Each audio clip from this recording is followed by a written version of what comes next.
19세기 러시아의 소설가 도스토옙스키는 죄와 벌이라고 하는 소설을 썼습니다.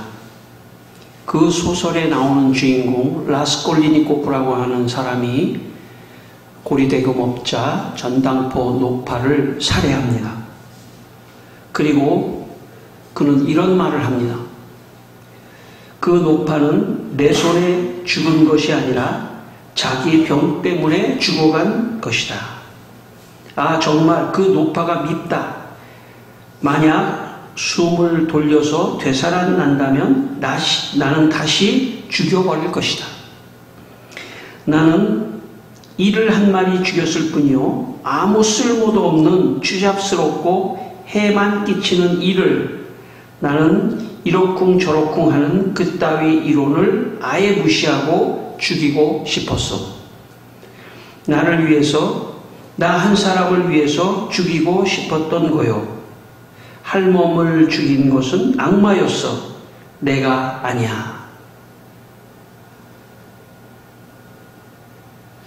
라스콜리니코프는 전당포 노파를 살해한 후에도 그는 양심의 가책을 느끼지 않았습니다. 양심이라고 하는 말은 우리가 보통 어떤 도덕심 혹은 또는 어떤 선악의 판단력, 이런 것들을 우리가 양심이라고 말을 합니다. 양심의 가책을 느끼지 않았다는 것은 어떤 도덕심이 없다는 것을 의미하고 어떤 선악의 판단력을 스스로 하지 않고 있다고 하는 것을 의미합니다. 특히 양심은 죄와 연관이 되어 있습니다. 마음에 죄가 있으면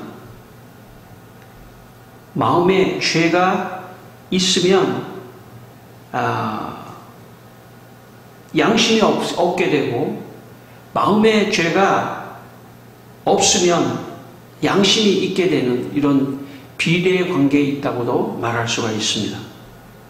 디모데전서 4장 2절에 자기 양심이 화인을 맞아서 외식함으로 거짓말을 하는 자들이라는 그런 말씀이 있습니다.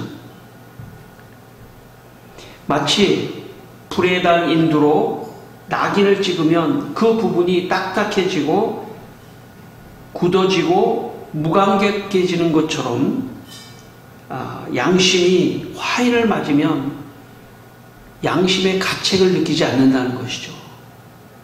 어떤 죄를 짓거나 거짓말을 하거나 잘못을 하거나 해도 양심의 가책을 느끼지 않는 것, 이게 양심의 화인을 맞은 상태라고 말할 수가 있습니다. 그래서 심지어 나쁜 짓을 하고, 심지어는 참 살인을 하고도 사람을 죽이고도 양심의 가책을 느끼지 않는 그런 상태가 양심의 화인을 맞은 상태입니다. 우리가 하나님을 믿는다는 것은 마음의 죄를 회개하고 양심이 있는 사람으로 변화된다는 것을 의미합니다. 신앙생활을 하고 하나님을 믿는다는 것은 양심을 회복하는 시간이라고 말할 수 있습니다. 과거에는 내가 참 거짓말을 해도 양심의 가책이 없고, 또 나쁜 짓을 해도, 죄를 지어도 양심의 가책이 없었던 상태에서 내가 하나님을 믿는 가운데 점차적으로 양심이 회복되는 그런 것이 신앙생활이라고 말할 수가 있습니다. 여러분, 이 시간 모두 여러분 마음의 죄를 회개하고 양심 있는 사람이 되시기를 주님의 이름으로 축원합니다. 오늘 본문 2절 말씀, 오늘 본문의 말씀 2절 말씀을 우리가 다시 한번 읽겠습니다. 2절입니다. 아합이 나봇에게 말하여 이르되 내 포도원이 내 왕궁 곁에 가까이 있으니 내가 주어 채소밭을 삼게 하라. 내가 그 대신에 그보다 더 아름다운 포도원을 내게 줄 것이요, 만일 내가 좋게 여기면 그 값을 돈으로 내게 주리라. 오늘 이 말씀은 어떤 말씀이냐면 사마리아 왕 아합이 자기 왕궁 곁에 보니까 포도원이 하나가 있는 거예요. 근데 그 포도원은 왕궁에 속한 포도원이 아닌 거예요. 그 포도원은 나봇이라고 하는 사람이 조상으로부터 물려받은 그런 포도원이었습니다. 그런데 이 아합 왕이 그 포도원 자리가 너무 좋아서 거기다 채소밭을 해야 되겠다 이런 마음이 생긴 거예요. 그래서 그 채소밭을 거기다 하려고 이렇게 보니까 그곳은 자기 땅이 아니고 나봇의 포도원이 거기 있단 말이죠. 그러니까 아합 왕이 나봇에게 그 포도원을 좀 나한테 줘라. 내가 거기 채소밭을 하고 싶다. 만약 내가 원한다면 더 좋은 포도원을 내가 주겠다. 혹은 돈을 내가 주겠다. 그렇게 말을 했음에도 불구하고 나봇은 안 됩니다. 이것은 여호와께서 우리 조상에게 주신 것이고 우리가 또 조상으로부터 물려받은 것이기 때문에 이것을 왕에게 줄 수가 없습니다. 이렇게 말을 했습니다. 원래 이스라엘 백성들에게 하나님께서 조상에게 주신 그 땅을 다른 사람이 함부로 가져가지 못하게 하려고 그 땅을 뺏어가지 못하도록 그렇게 법을 만들고 규정을 했습니다. 그렇기 때문에 나봇이 허락하지 않으면 지금 아합이 그 땅을 뺏을 수가 없는 것입니다. 그래서 나봇이 주지 않으니까 지금 아합이 굉장히 참 원하는 것을 얻지 못해 가지고 굉장히 지금 화가 나 있고 또 근심하고 그렇게 됐습니다. 사실 여기서 다른 포도원을 주겠다 또는 돈을 주겠다고 하는 것은 사실은 어떤 의미에서 보면은 자발적으로 좀 줘라라고 하는 어떤 자기의 권력을 남용하는 비양심적인 말이라고도 말할 수가 있겠습니다. 저는 운전을 할 때 안전을 좀 생각해서 운전할 때 좀 약간 앞에 차하고 거리를 두고 운전을 하는 편입니다. 또 때로는 그냥 달릴 때도 조금 거리를 두고 달리지만 이렇게 정차돼서 이렇게 어떤 차가 많이 이렇게 서 있을 때가 있지 않습니까? 그럴 때도 저는 앞에 차를 하고 조금 간격을 두고 혹시 제가 어쨌든 간에 사고를 좀 방지하기 위해서 앞에 차하고 거리를 조금 두고 뒤에 서 있거든요. 그러면 항상 어떤 현상이 일어나냐면 거기가 좁은데 거기를 이렇게 파고 들어오는 사람들이 있어요. 거기가 간격이 그래도 이제 조금밖에 없는데도 거기가 간격이 있으니까 거기다가 차를 이렇게 끼어들기를 한단 말이죠. 그러면 이제 제가 끼어드는 차를 거의 다 제가 끼워줘요. 예. 끼워주지 않으려고 하면 어떻게 하냐면 제가 앞으로 차를 좀 빼면은 어떻게 됩니까? 간격이 좁아지면 거기가 들어가는 데가 없으니까 끼워지지가 않잖아요. 그렇지만 제가 차를 앞으로 이동하지 않고 그냥 끼어들도록 그렇게 합니다. 그래서 많이 끼어들어요. 그래서 심지어는 제 뒤에 있는 차가 저한테 빵빵거리는 때가 있어요. 왜 그렇게 끼워주냐 이런 식으로. 근데 이 차가 끼어 들어와서 그냥 가는 거는 두 가지 종류가 있더라고요. 차가 끼어 들어와서 하는 두 가지 종류인데 첫 번째는 뭐냐면 그냥 끼어 들어와서 그냥 가는 차예요. 앞에 서 있는 차예요. 근데 두 번째 유형의 차는 끼어 들어와서 두 개 깜빡이를 켜주는 경우가 있어요. 운전하는 그 사람들한테 이 두 개 깜빡이를 켜준다는 거는 고맙다 혹은 미안하다 하는 어떤 표시를 하는 것이죠. 옛날 같으면 뭐 창문을 열고 막 손을 이렇게 내는데 위험하니까 두 개 깜빡이를 켜주는. 근데 제가 이제 보면 두 가지 유형이 있어요. 끼어 들어와가지고 그냥 아무 말도 안 하는 사람이 있거나 물론 달리는 가운데 끼어들어오는 건 뭐 그렇게 할 건 없어요. 그렇지만 서 있다가 정체하다가 끼워주면 두 개 깜빡이를 켜주는 사람을 보면 제 마음속에 어떤 생각이 드냐면 아, 저 사람은 양심적인 사람이구나 하는 그런 생각이 들어요. 그래서 깜빡하면 양심 이런 말을 하는 듯한 그런 생각을 하는 때가 있습니다. 여러분, 참 양심을 지킨다고 하는 것은 다른 사람을 생각한다는 뜻입니다. 양심을 지킨다는 것은 다른 사람을 생각하지 않으면 양심을 지킬 수가 없어요. 다른 사람을 생각하는 사람만 양심을 지킬 수가 있습니다. 내 마음대로 하면 다른 사람이 피해를 받는다. 이렇게 다른 사람을 생각할 때 비로소 양심을 지킬 수가 있는 것입니다. 다른 사람을 생각하지 않는 사람은 양심을 지키지 않습니다. 다른 사람을 생각하는 사람만 양심을 지키는 것입니다. 저 사람이 양심이 없으니까 나도 양심껏 하지 않겠다. 이렇게 하는 것도 맞지 않습니다. 혹시 저 사람이 양심적으로 하지 않더라도 나는 양심적으로 하겠다. 특별히 우리 믿는 사람들은 더 그렇게 해야 합니다. 여러분, 사람이 하나님을 떠나면 비양심적인 사람이 돼요.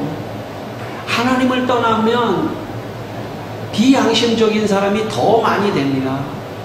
이 세상에 하나님을 믿는 사람부터 양심적인 사람이 되어야 됩니다. 그래서 하나님을 믿고 양심적으로 내가 하면 할수록 사회가 더 좋아지고 더 양심적인 사회가 되는 것입니다.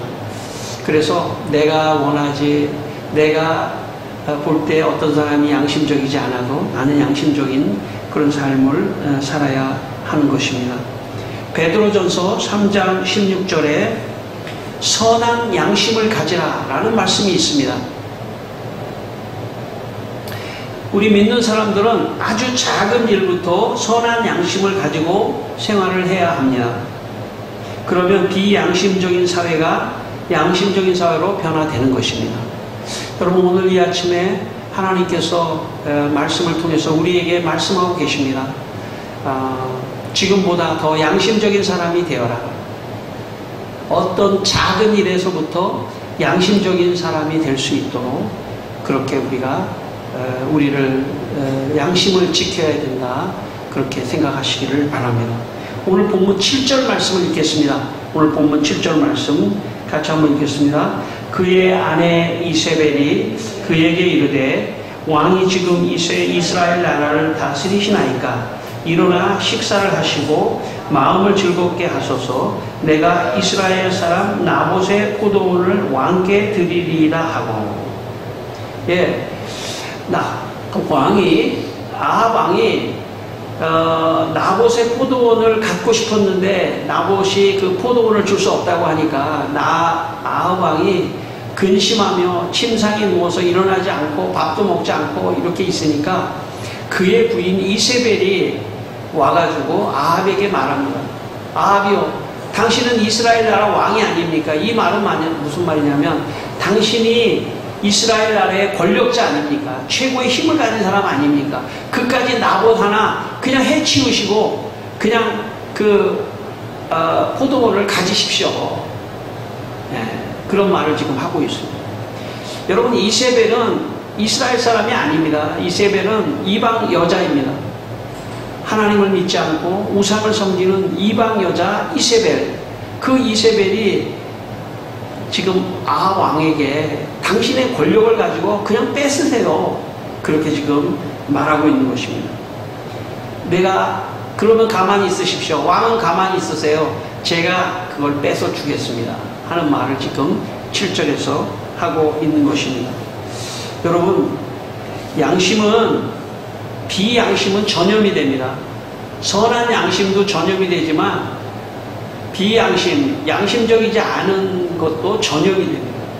그러니까 양심적이지 않은 사람하고 같이 어울리면 그 사람도 비양심적인 사람이 될 가능성이 많아요. 우리가 왜 신앙생활을 하냐면 신앙생활을 하면 할수록 우리가 죄를 회개하고 양심적인 사람이 되기 때문에 서로서로 그런 양심적인 사람에게 서로서로 영향을 받으면서 오늘도 살아가는 것입니다. 16세기 프랑스의 종교개혁자 존 칼빈은 양심에 대해서 이렇게 말을 했습니다. 양심의 증언은 천명의 증언과 맞먹는 힘을 발휘한다. 사람들은 자신이 선한 일을 했다는 것을 알 때 거기에서 힘과 위로를 얻지만 자기가 악을 행하였다는 것을 알 때에는 내적으로 괴로움과 고통을 당하게 된다. 그러니까 선한 양심을 가지고 생활하다 보면 그곳에서 어떤 위로와 힘을 얻는다는 거예요. 자기가 양심적으로 살면 굉장히 그 양심적으로 산 것의 결과가 좋은 결과가 올 때 위로와 어떤 힘을 얻을 수 있다는 것이죠. 근데 비양심적으로 살면 마음의 고통과 괴로움이 있다는 거예요. 그런데요, 여러분, 이 오늘 본문에 나오는 아합과 이세벨은 나봇의 포도원을 뺏어도 된다고 하는 그런 비양심적인 마음을 가지고 있음에도 불구하고 괴로워하지 않고 고통당하지 않는 걸 보면 지금 이 두 사람은 양심이 너무 없는 사람이라고 말할 수 있습니다. 양심이 조금이라도 있었다면 그것을 뺏는 것에 대해서 굉장히 괴로워하고 고통을 당할 텐데 전혀 그렇지 않고 나봇의 포도원을 지금 뺏으려고 하는 그런 마음을 가지고 있다는 것이죠. 디모데전서 1장 19절에 이런 말씀이 있습니다. 믿음과 착한 양심을 가지라. 어떤 이들은 이 양심을 버렸고 그 믿음에 관하여는 파선하였느니라. 오늘 이 본문의 말씀을 보면 양심과 믿음이 동의어라고 하는 것을 알 수 있습니다. 그러니까 믿음을 버리는 것, 이것은 양심을 버리는 것입니다. 양심을 버리는 것은 곧 믿음을 버리는 것입니다.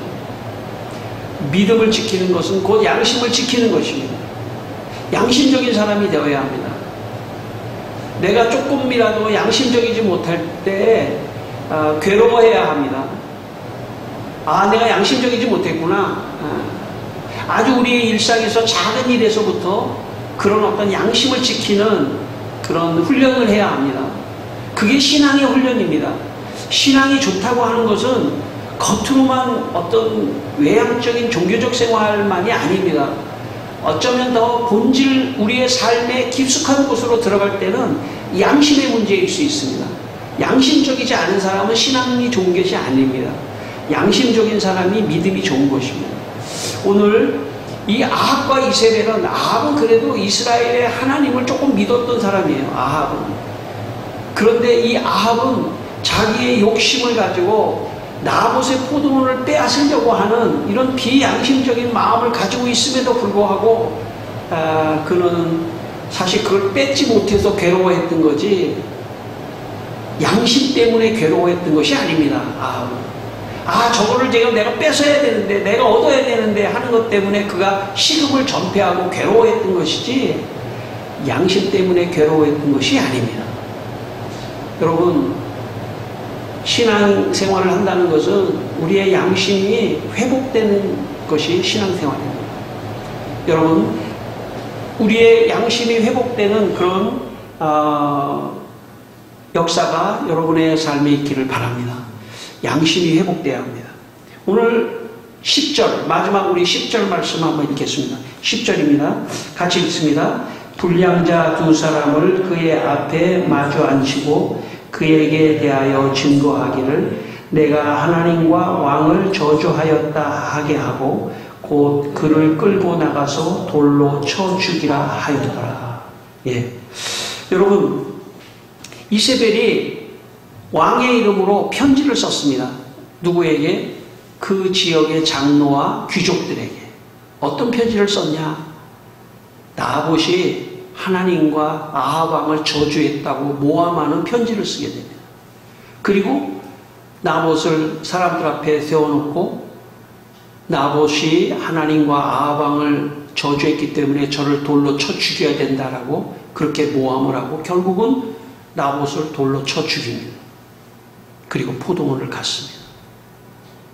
그렇게 함에도 불구하고 아합과 이세벨의 마음에는 그것을 죄로 느끼지 않는 비양심적인 그런 마음이 있었던 것입니다.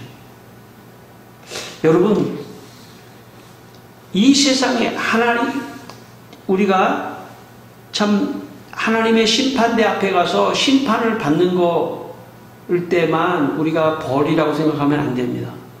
이 세상에 사는 동안에도 어떤 사람이 양심을 지키지 않는 사람은 이미 하나님의 심판을 받은 사람입니다.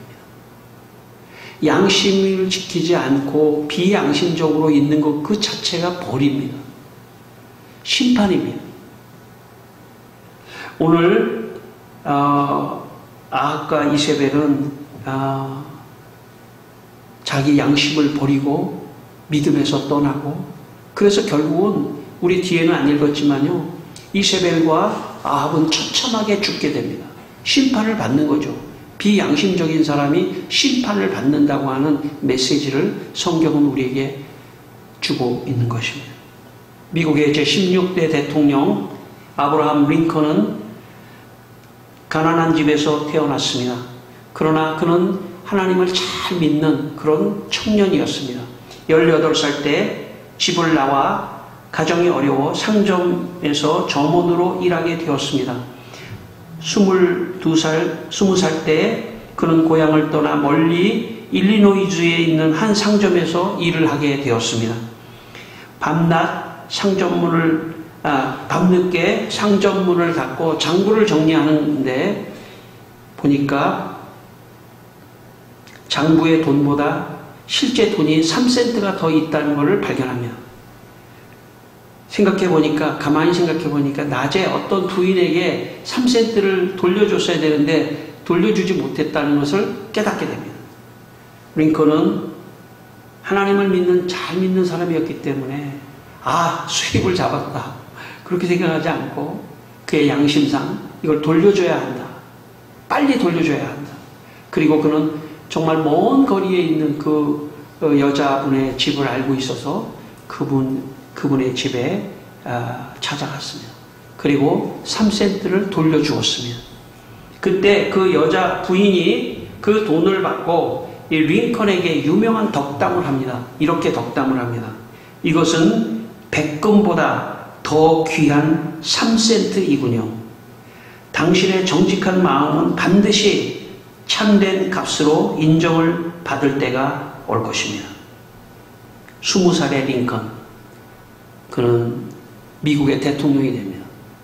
그리고 미국의 대통령이 됐다는 것만 중요한 것이 아니라 특별히 그는 어려서 흑인 노예들이 팔려가는 걸 보고 하나님을 믿는 마음의 양심상 저 노예를 팔고 사는 것은 옳지 않다는 것을 늘 어린 시절부터 그의 마음의 양심상 가지고 있었어요. 그리고 그는 많은 반대에도 불구하고 이 노예를 해방한다는 것은 남부 지역에서는 경제적인 걸 다 포기한다는 그런 뜻이기 때문에 너무나 많은 어떤 방해와 상황 속에서도 자신의 양심을 지키며 링컨은 노예를 해방하는 그런 업적을 남깁니다. 하나님을 잘 믿는다는 건 뭘까요? 어떤 사람이 하나님을 잘 믿는다는 건 뭘까요? 여러 가지 있겠죠. 여러 가지 기준이 있겠지만 그 중에 하나가 있다면 양심을 지키는 사람. 양심을 지키는 사람, 그 사람 믿음이 좋은 사람이고 우리의 신앙의 목표입니다. 오늘 이 아침에 하나님, 내 안에 있는 양심을 지키게 해주십시오. 더 양심적인 사람이 되게 해주십시오. 말씀을 들으며 여러분 그런 마음을 갖게 되기를 바랍니다. 하나님께서는 우리에게 이 양심을 지키게 하기 위해서 내 노력만이 아니라 이 양심을 지키게 하기 위해서 하나님께서 거룩하신 성령을 우리에게 보내주셨습니다. 에스겔 36장 26절에 이런 말씀이 있습니다. 또 새 영을 너희 속에 두고 새 마음을 너희에게 주되 너희 육신에서 굳은 마음을 제거하고 부드러운 마음을 줄 것이며 라는 말씀이 있습니다. 여기에 굳은 마음을 제거해 준다. 이 굳은 마음이 뭘까요? 아까 제가 서론에서 말씀드렸지만 양심이 화인을 맞으면 그곳이 딱딱해지고 굳어지고 감각이 없어집니다. 그러니까 양심이 화인을 맞은 것은 굳은 마음이라고 말할 수 있습니다. 여러분, 세상에 죄에 물든 수많은 사람들은 다 굳은 마음, 양심이 굳은 마음으로 세상을 살아가고 있습니다. 그래서 사실은 세상에 믿는 사람이 가서 살기가 쉽지 않을 때가 많아요. 왜 그러냐면 비양심적인 행동을 막 그냥 늘 하니까 거기서 양심을 지키면서 산다는 것이 상당히 어렵긴 하지만 그러나 양심을 지키면서 살아야 합니다. 성령이 임하면 우리 안에 새 영을 주시고 우리 안에 새 마음을 주시고 부드러운 마음을 주셔서 우리 안에 굳은 마음, 비양심적인 마음을 제거해 주시고 새 영, 새 마음, 부드러운 마음이라는 것은 양심이 있는 마음입니다. 우리 안에 양심이 있는 마음을 주셔서 우리가 양심껏 살아갈 수 있도록 그렇게 해주시는 것입니다. 이 시간 하나님의 거룩한 성령이 여러분에게 임하기를 주의 이름으로 축원합니다. 그래서 정말 양심이 있는 마음이 되시기를 바랍니다. 마지막 제가 간증 하나 하고 마치겠습니다. 제가 지난주는 아니고요. 몇 주 전부터 양심에 대해서 하나님께서 말씀하시라고 말씀을 전하기를 원하시는 마음을 저의 마음에 계속해서 주셨습니다. 여러분, 이 설교라고 하는 것은 제가 이 성경 말씀을 풀어주고 해석하고 선포하지만 사실 제 말이 아니라 하나님께서 이 말씀을 통해서 여러분 각자에게 주시는 말씀으로 받게 되기를 바랍니다. 여러분, 그런데 제 마음속에 하나님께서 몇 주 전에 언젠가는 양심에 대해서, 오늘 제가 이제 설교를 하게 됐습니다만은 양심에 대해서 설교를 하라고 하는 마음을 계속 주셔서 그 말씀을 묵상하고 있었습니다. 묵상하고 있다가 이제 제가 교회에서 이제 집회를 가는데 교회 마당에 휴지가 하나 떨어져 있는 거예요. 그래서 제가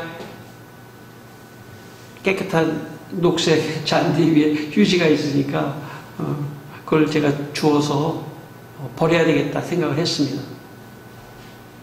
제가 교회에서 나가가지고 저 집까지 걸어가는데 이걸 버려야지 하는데 버릴 데가 없는 거예요.